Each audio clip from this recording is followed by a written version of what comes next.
Dhaca socdaalkiisii fashilmay ee Uganda. Wax ka ogow shakhsiga daah isku qariska ah ee marin habaabinta lagaroonimada ah ku wada dhalinyarada Soomaaliyeed socdaalkiisii magaalada Kampala ee caasimadda dalka Uganda. Sidee inoogu suurto gashay in shakhsigan aan ogaano xaqiiqdiisa dhabta ah iyo dhagarta uu la damacsan yahay fanaaniinta hadda soo ifbaxaya, isaga oo ku indhasar caadinaya lacag aan cadad lahayn oo uu ka soo qaaday hay'ado shisheeye.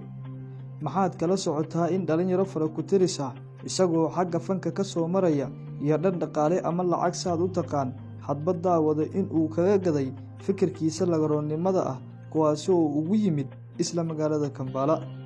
Maxay tahay shakhsigan sababta dadka qaar uu u jahwareeriyo marka ay ka shakiyaan isagoo isaga dhigaya qof mu'min ah?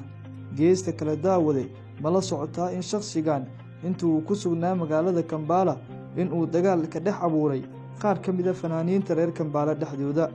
Mise og tahay daawade in shakhsigan horay uu socdaal ugu tagay wadamo Afrika ka mid ah, walow wadamada socdaalku ku tagay dhalinyarada markaa la kulantay ay fahmeen in shakhsigan uu yahay lagaroone ama waxa afka qalaad lagu yiraahdo gay.